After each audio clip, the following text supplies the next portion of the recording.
The Mortal's Descent campaign setting consists of three major realms: Sanctum of Chi, the Primary, and the Void. The Sanctum of Chi is where the almighty God of creation stakes his claim. Only those worthy of being one of his disciples gets to live with him in his dreamlike paradise after death. Those who have lost their life and are not chosen must face the fiery, battle-torn realm of the Void. On the flip side, the Primary is a place where people can live free and fulfill the biggest dreams, not burdened to a godly code. Although gods and deities wander these lands, there is no obligation from them to perform in a certain way. Actions unworthy to them can make them disrespect you, but they won't force you into a cage you don't want to be in, unlike the Void. The Primary is a full world with countless wonders and countless opportunities. Alongside the gods and deities, humanoids, beasts, undead, and dragons live here. These four races have learned how to live with one another, but keep their distance when they can. The Primary has been struck with 4 waves of monsters, flooding in from the Void. The wicked deities believe it is their right to be granted access to the Primary, where the virtuous deities live. Throughout the 3,000 years of the Primary's existence, the monster waves have sought out destruction for the Primary. But the brave heroes of the land have fought back, defending their home and continuing to strive in the Primary. Within the Primary, there are 7 continents, all with their diverse ecosystem and cultures. First, Weyers Fawn, filled with fantastical forests and sprawling cities. This continent has 4 kingdoms, all of which have their own domain. The mystical lands of Weyers Fawn are despised by some and adored by many. The next continent is Vipios, which consists of the northern glaciers. Each island is a different tribe that has their own way of life. These glaciers are packed with snow year-round and are difficult to traverse on land and on sea. The unclaimed territory is one with no political ruler. The Fey-like rainforests of this land are vital territory for neighboring powers.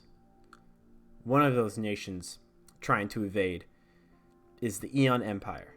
Having a whole continent to themselves, their attempts have been halted.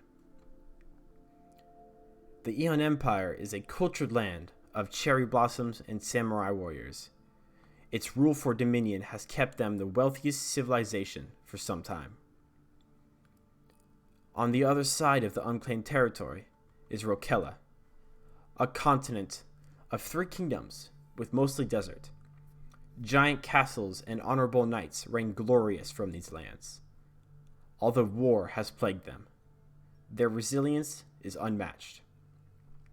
Neokoth, a Viking-run continent of 5 clans. Rolling hills and rugged cliffs cover the majority of Neokoth. These brutish people live a life of bartering, but will defend themselves if provoked.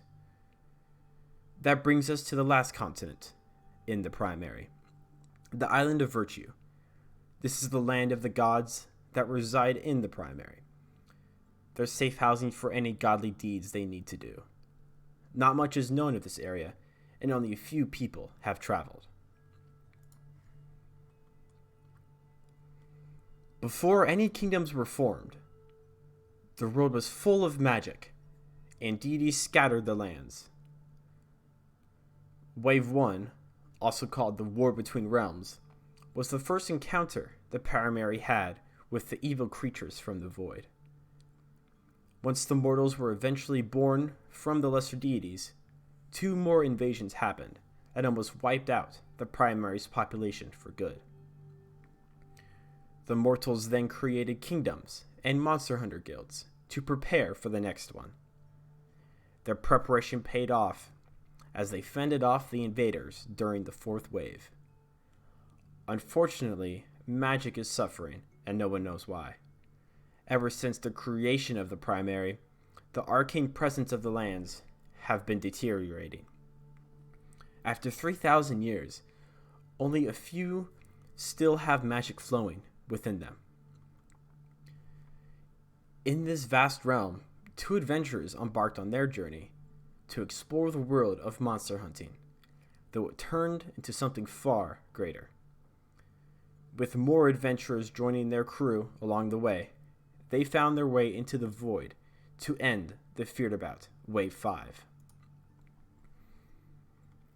A lengthy and treacherous journey these heroes had to take through the void to get to the source of the attacks.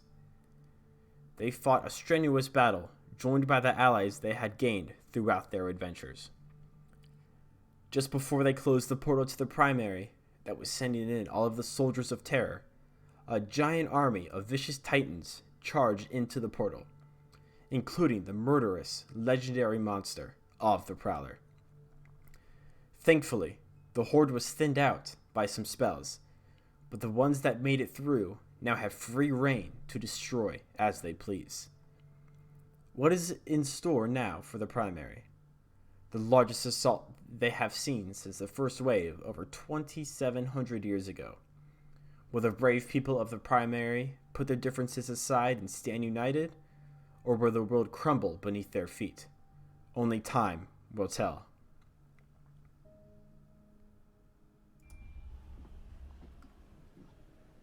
Yeah, it's rewind time. Rewinding to 50 years ago, the times were simpler. The kingdoms of Eurotope and Rokela has been under some stress. Tensions are rising as they are sending troops to help stop the advancements being made by the Aeon Empire.